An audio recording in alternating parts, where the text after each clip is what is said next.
60 రోజుల్లోనే ఇంగ్లీష్ నేర్చుకునే అద్భుత అవకాశం మీకోసం ఇప్పుడే స్పోకెన్ ఇంగ్లీష్ క్లాస్లో జాయిన్ అవ్వండి. నమస్తే రమ్మగారు. నమస్తే జయ. మంచి చందమామ కథ ఒకటి చెప్తారా? పాత కథ చెప్తా. ఓ ఊళ్ళో ఓ కుటుంబం ఉండేది. ఇద్దరు అబ్బాయిలట వాళ్ళకి. ఇద్దరు పిల్లలు అంత కొంచెం పెద్దవాళ్ళు అయ్యాక తల్లి మళ్ళీ గర్భవతి అయింది మూడో మాట.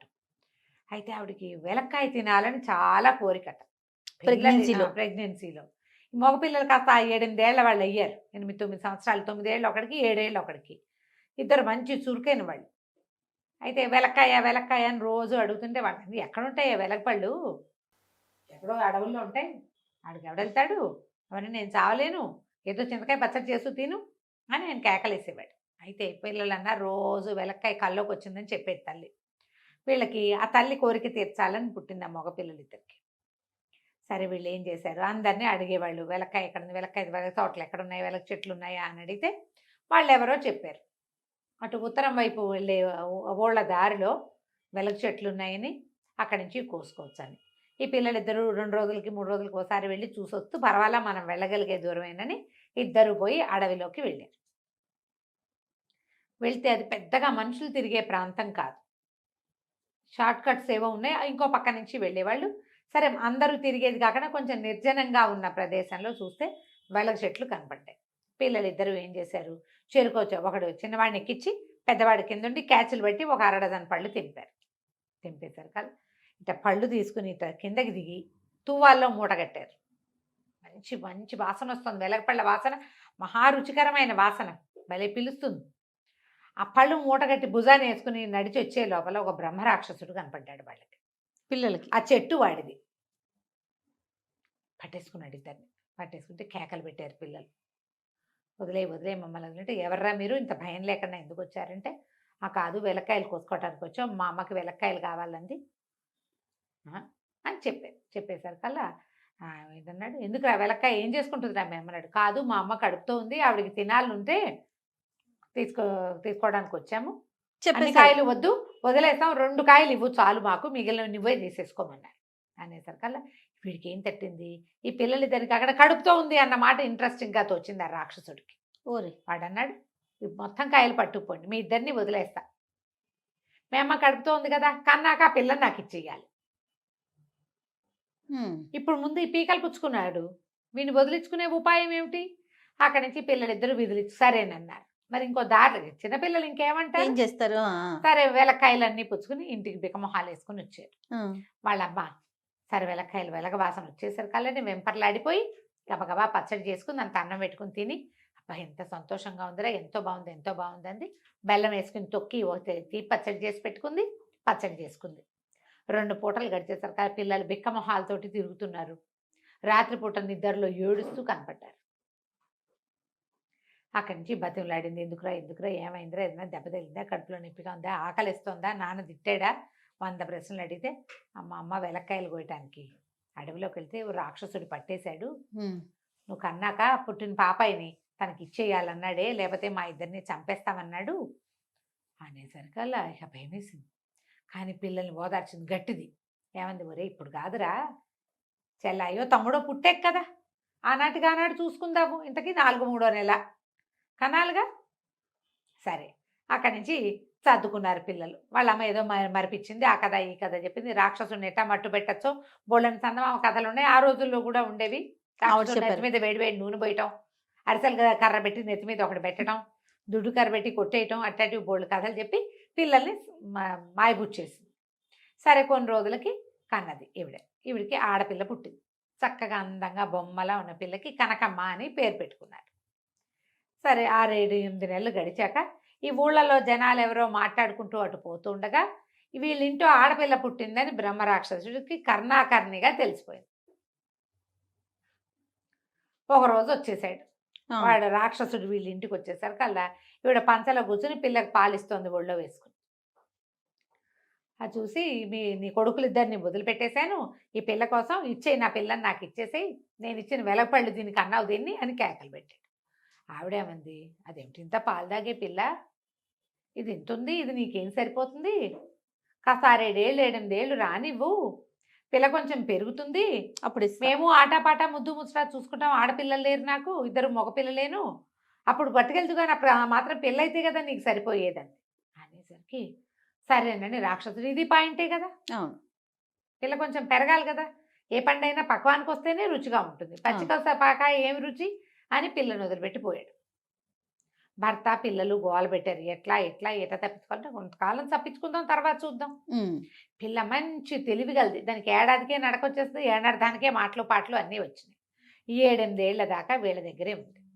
7-8 వచ్చాక వాళ్ళ అమ్మ అనేది నువ్వు పెద్దదాని అవుతున్నావని తెలిసిందంటే ఆ రాక్షసుడు వచ్చి పడతాడే తల్లి అంటే రాని అమ్మ చూసుకుందాం, రాని అమ్మ చూసుకుందాం అనేది పిల్ల. అది ఇంకా గట్టిది. గట్టిది. ఉమ్.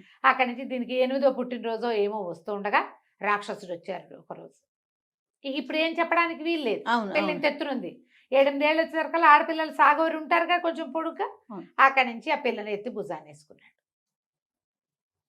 భుజానేసుకుని నీకు సరిపోదు ఈ పిల్ల, నీకు చాలదు, ఇంత చిన్న పిల్ల, ఇది నీకు సరిపోదని తల్లిదండ్రి చెప్తే ఏమన్నాడు, ఆ పెంచేదేదో నేనే పెంచుకుంటా, నేనే పెంచుకుని నాకు సరిపోయే సైజు వచ్చాక అప్పుడు తింటానని చెప్పి భుజానేసుకుని తీసుకొచ్చాడు. తీసుకొస్తే ఒక పెద్ద కోట, ఆ వెలగ చెట్ల వెనకాల వాడి కోట ఉంది.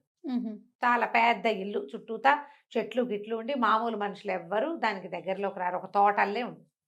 ఆ ఇంట్లో దించాడు. పిల్ల కాస్త అన్నం వండుకొని తింటాలు అన్నీ వచ్చు, పళ్ళు పోసుకొని తింటాలు వచ్చు. 7-8 వస్తే పాతకాలంలో 8-7 పిల్లలకి అన్ని పనులు వచ్చే ఉండేవి. అవును, అవును. అక్కడి నుంచి పిల్లని ఇంట్లో దింపితే అది ఆ ఇల్లంతా తిరిగి అటు తిరిగి ఇటు తిరిగి చూస్తూ ఉండేది. భయం లేకుండానే ఉంది, చూద్దాం ఎన్నాళ్ళు గడుస్తుందో అని. అంత పైగా 7-8 పిల్లలకి అంత భయాలు తెలియవు అందరికీ. అవును. అయితే ఈ రాక్షసుడు పొద్దున్నే వెళ్ళి సాయంత్రం తిరిగి వచ్చేవాడు. వాడు లేనప్పుడు ఇది ఇంటి చుట్టుపక్కల ఉన్న తోటలో చెట్లెక్కి పొట్లెక్కి పువ్వులు కోసుకుని తిరుగుతూ ఉండేది. తిరుగుతుంటే ఈ ఇంటికి పెడగా ఒక స్తంభం ఉంది, గంధపు స్తంభం, పెద్ద స్తంభం లాంటిది ఉంది. ఆ స్తంభం ఏమిటో వాడికి కూడా తెలియదు. ఆ ఇల్లు ఎవరిదో, వీడు ఆక్యుపై చేసుకుని ఉంటున్నాడు అందులో. ఓకే. ఈ పిల్ల ఆ స్తంభానికి ఇట్లా చేయబెట్టి స్తంభం చుట్టూతో తిరుగుతూ గుడుగుడు గుంచం ఆడేది. ఒకతే కదా పాపం ఆడుకోవడానికి. అవునవును. ఇద్దరు పిల్లలుంటే వాన వాన వాళ్ళప్పలు గుడుగుడు గుంచాలు ఆడతారు, ఒకళ్ళే ఉంటే ఏం ఆడతారు. ఆ స్తంభాన్ని నేస్తం చేసుకుని దాని మీద చేయబెట్టి తిరుగుతూ ఉండేది. తిరుగుతూ ఉంటే ఆ తిరుగుతూ ఓసారి దబక్కని పక్కకు పడింది. అక్కడ ఒక మీట లాంటిది ఉంది నేల మీద ఇంత. ఆ మీట మీద దీని చెయ్యి అదువుకొని స్తంభం ఇట్లా తెరుచుకుంది. ఏంటో చూద్దామని ఈ పిల్ల లోపలికి వెళ్ళింది. ఆ లోపల కూడా ఒక మీట ఉంది. ఆ మీట నొక్కేసరికల్లా స్తంభం మూసుకుపోయింది. ఓ. స్తంభం నొక్కితే లోపల నొక్కితే తెరుచుకుంటుంది, బయట నుంచి నొక్కినా తెరుచుకుంటుంది, అది లోపల ఉండిపోయింది. అక్కడి నుంచి పిల్ల ఏం చేసింది, ఇక రాక్షసుడికి అందకుండా ఆ స్తంభంలో ఉండటం మొదలుపెట్టాడు. అన్నం వండుకుని తినేసేది, పళ్ళు తినేసేది, అటు ఇటు తిరిగి ఆడుకునేది. రాక్షసుడు వచ్చే టైంకి స్తంభంలో కూర్చునేది, పోయి కూర్చునేది. వీడు కనకమ్మ కనకమ్మ ఎక్కడున్నావు అని కేక పెట్టేవాడు. ఇక్కడే ఉన్నా అనేది. ఇంట్లో ఉన్నట్టే ఉండేది కానీ ఎక్కడుందో వీడికి మాత్రం కనపడేది కాదు. కనిపించకుండా స్తంభంలో కూర్చుని ఉండేది. అది చిన్నది కాదు, బాగా పెద్దదే. అందులో కూర్చుని పడుకోవటం కూడా అందులోనే పడుకునేది. అయితే వీడికి ఒకరోజు బాగా డౌట్ వచ్చింది, పిల్ల ఏమైపోయింది, పిలుస్తుంటే పలుకుతోంది, వీడికి స్తంభమే పలుకుతోందని అనుమానం వచ్చింది. ఆ పిల్లని ఎంత వెతికినా పట్టుకోలేకపోయాడు. ఏం చేశాడు, ఒళ్ళు మండిపోయి ఒక ఉద్రేకంలో ఆ స్తంభాన్ని బాగా లాగి ఊడదీసేసాడు. ఊడదీసేసి లాగేశాడు నేల మీద, పాతి పెట్టబడి ఉంది కదా, పీకేసి దాన్ని తీసుకెళ్ళి అవతల ఊర్లో ఒక ఉద్యానవనంలో పడేసేసి వచ్చేసాడు. ఇక్కడ పిల్ల లేదు, ఇంట్లో పిల్ల లేదు, స్తంభంలో ఉంటుంది అన్న ఊహ కూడా వాడికి లేదు. ఆ స్తంభమే పిల్లలాగా మాట్లాడుతోందని భావించాడు. ఇంకా కనకమ్మ లేదు ఇక్కడ. ఆ పిల్ల పోయి ఆ స్తంభంతో సహా వెళ్ళి అక్కడెక్కడో ఉద్యానవనంలో పడింది. అదేం చేసింది, ఇదంతా రాత్రిపూట జరిగింది. తెల్లారేసరికల్లా స్తంభం నుంచి బయటకు వస్తుంది కదా, రాక్షసుడు వెళ్ళే వేళ దాన్ని తెలుసు, తనకి మెలకు వచ్చాక 1 గంట 2 గంటలకు వెళ్తాడు వాడు. 1 గంట పోయాక మీట నొక్కి బయటకు వచ్చింది. తీరా చూస్తే ఇది ఇంకేదో తోట, తమ ఇల్లు లేదు తోట లేదు ఇక్కడ, ఇది ఇంకో తోటగా ఉంది. సరే అటు ఇటు చూసింది. చూసేసరికల్లా తనకి ఆ ఉద్యానవనము, ఓ పక్కన పెడగా వచ్చిన గెస్ట్ హౌస్ లాంటిది, పంపు నీళ్లు అన్నీ ఉన్నాయి, తోటగా ఉంది. సరే పళ్ళ చెట్లు ఉన్నాయి. పిల్ల ఏం చేస్తుంది, అటు వెళ్ళి జామ పళ్ళు ఏవో కోసు తింది, మొహం కడుక్కుంది, కాస్త స్నానం చేసింది, ఆ బట్టలతోటే ఉంది. ఆ పళ్ళు పువ్వులు తెంపుకొని పోయి మళ్ళీ స్తంభంలో కూర్చుంది. 2-3 రోజులు చేసింది ఇట్లా. ఆకలిస్తుంది, దానికి అన్నం కావాలి, కానీ ఏం చేస్తుంది ఇదేమిటో తెలియదు తనకి. 10 ఏళ్ళు వచ్చినాయి, 11 ఏళ్ళు, ఏళ్ళు గడిచిపోయినాయి ఇక్కడ. అదేలే. అయితే ఏం చేసింది, పిల్ల కొంచెం బాగా ఉఠావుగా సాగి ఉంది. 3 రోజుల తర్వాత మళ్ళీ వచ్చి బయటకు వచ్చి పువ్వులన్నీ కోసుకుంటుంటే ఈ 3 రోజుల నుంచి ఇది పొద్దున పువ్వులు కోసుకుని స్తంభంలో కూర్చుంటుంది. ఆ ఊరి రాజకుమారుడు ఇక్కడ తిరగడానికి వస్తాడు, ఉద్యానవనంలో ఆడుకోవడానికి. రోజు నిండుగా పువ్వులు ఉంటాయి, పువ్వులు కనిపించట్ల. ఆ పిల్ల ఏం చేసింది, పువ్వులు కోసి అరటి చెట్లు ఉంటే అరటి నార తీసుకుని దండ కట్టుకుని చల్ల పెట్టుకుంటుంది. ఓహో. అది లోపల కూర్చుని కట్టుకుంటుంది. ఆ పనులన్నీ స్తంభంలో కూర్చుని చేయటమే దానికి అలవాటు. వీడు అటు ఇటు వెతుకుని చూసుకున్నాడు 3 రోజుల నుంచి, ఏమిటి ఎవరో కోసేస్తున్నారు పువ్వులని. ఇవాళ పెండ్రాళే వచ్చాడు 3వ రోజు. వాడు ఒక 15-16 సంవత్సరాలు ఉంటాయి. ఎవరో కోస్తున్నారు, నా తోటలో పువ్వులు కోయటం ఏమిటి, వాడికి అలా గ్రీన్గా రెడ్గా పింక్గా ఉంటే ఇష్టం. తీరా పొద్దున్నే వచ్చేసరికి ఈ పిల్ల పువ్వులు కోస్తూ పట్టుకున్నాడు దాన్ని. ఎవరు నువ్వు ఏంటంటే, ఏం చెప్తుంది, నువ్వు ఎక్కడి నుంచి వచ్చావు, ఏది మిగిలినట్టు ఈ స్తంభమే మాయలేదు. అప్పుడు చూశాడు, ఇది ఒక స్తంభం ఇక్కడ వచ్చి మొలిచింది అని. ఇందులోకి ఎట్లా వెళ్తున్నావు అంటే, దానికి బయట ఉంది, బయట వైపుకి ఒక మేట ఉంది, ఇది నొక్కితే తెరుచుకుంటుంది, నేను లోపలికి వెళ్ళిపోతా. ఆ లోపల తెరుచుంది, నొక్కితే తెరుచుకుంటుంది, బయటకు వచ్చేస్తానండి. ఆశ్చర్యపోయాడు, ఏమిటి ఇట్లా ఉందా, ఎట్లా వచ్చావు ఏంటంటే, చెప్పింది నేను ఇట్లా ఒకళ్ళ అమ్మాయిని రాక్షసుడు ఎత్తుకుపోయాడు, నన్ను వాడే పడేశాడేమో, నేను 3 రోజుల నుంచి ఇక్కడే ఉన్నానంటే. ఈ అబ్బాయి ఏం చేశాడు, ఆ పిల్లవాడికి చాలా నచ్చింది. ఆ పిల్లని వెంబడి పెట్టుకుని తమ అంతఃపురానికి తీసుకుపోయాడు. వాళ్ళ అమ్మకి అప్పచెప్పాడు. అమ్మ పిల్ల బాగుంది, పిల్లాడికి ఎటాకు పెళ్లి సంబంధాలు చూస్తున్నాం, ఈ పిల్లని చేసుకుందాం, పెళ్లి చేసేసుకుందాం అనుకున్నారు వాళ్ళు.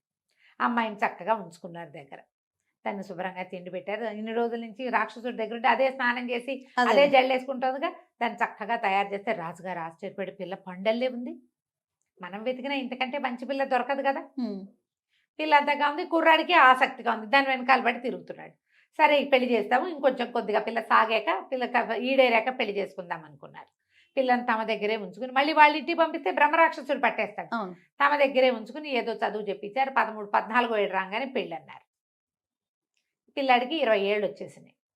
ఈ పిల్ల ఇంకా వాళ్ళ అమ్మా నాన్న పేరే ఎత్తకుండా ఉండిపోయింది ఇక్కడ. అమ్మా నాన్న పేరు ఎత్తితే రాక్షసుడు పట్టేస్తాడు. అయితే కర్ణాకర్ణిగా రాక్షసుడికి తెలిసింది, మళ్ళీ ఓ స్తంభంలో నుంచి బయటపడిన ఒక పిల్ల రాజుగారింట్లో పెరుగుతోందని, దానికి పెళ్ళని. సరే వాడు టైం కోసం వేచి ఉన్నాడు. ఒక గాజుల వాడి గారి రూపం మార్చుకుని ఊళ్ళోకి తిరగడానికి మొదలుపెట్టాడు. ఈ పిల్లకి పెళ్ళి 5 రోజుల్లోనో ఏమో పెళ్ళి. ఆ పెళ్ళి అయితే పెళ్లి కూతురుని చేశారు. ఈ పెళ్లి కూతురుని చేశాక ఈ పిల్లకి గాజులని కేక వినపడింది బయట. గాజులు కేక వినపడుతుంది, చేతి నిండా గాజులు వేసుకుంటే బాగుంటుంది. ఆ పిల్ల ఏమో పల్లెటూరు పిల్ల. అక్కడ అందరికీ చిన్నప్పుడు తమ తల్లికి ఇన్ని గాజులు ఉండటం తెలుసు. బంగారు గాజులు కంకణాలు వేస్తారు. ఆ గలగల్లాడే మట్టి గాజుల కోసం ఆమె గాజులు వేయించుకుంటానని అడిగేసరికి ఆ గాజులు వాడిని కేకేశారు.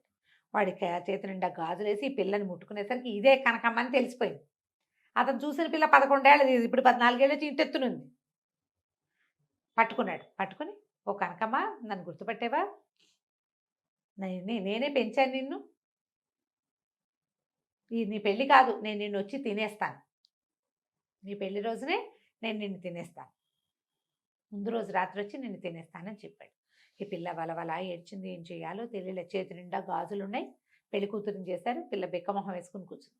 రాజుగారు అబ్బాయి ఇచ్చాడు. ఎందుకు అట్లా ఉన్నావు, ఏమైందంటే, రాక్షసుడు చెప్పాడు నన్ను తినేస్తాట, వచ్చేసాడు, వాడు కనిపెట్టేశాడు నన్ను అంటే. సరేనా అతను ఏదైనా ఒక ఉపాయం ఆలోచిద్దాం ఉండని మంత్రి గారితో మంత్రాలోచన చేశాడు. చేశాక దానిదేముంది, అమ్మాయిని దాచిపెట్టేద్దాము, పెళ్లి రోజు దాకా పిల్లని ఎవరికంటా పండివ్వద్దు, కానీ పిల్ల ఉన్నట్టే చూపిద్దాం అని చెప్పి ఏం చేశారు, చక్కెర పాకంతో కనకమ్మంత పొడుగు బొమ్మని చేయించారు. పంచదార చిలకలు చేస్తున్నారు పెళ్లికి, అంతంత చిలకలు చేస్తారు కదా. ఈ పంచదార పాకంతో ఈ పిల్ల ఉన్నంత పొడుగున ఒక బొమ్మ చేయించారు, ఆడపిల్ల బొమ్మ ఒకటి.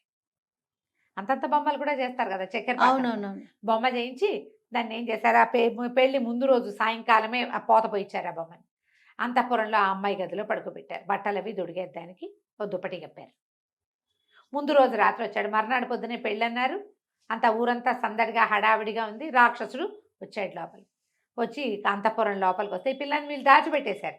ఆ మంచం మీద పడుకున్న చక్కెర బొమ్మని దుప్పటి తీసి చూస్తే చీకట్లో కనబడుతోంది బొమ్మ. ఎత్తి అమాంతం భుజాన్ని వేసుకున్నాడు. భుజాన్ని వేసుకుని నడవటం మొదలుపెట్టాడు. ఆ లోపల అంతఃపురంలో చేయి తగలకుండా దుప్పటి ముసుగేసి ఉన్నది గట్టిగా ఉంది బొమ్మ.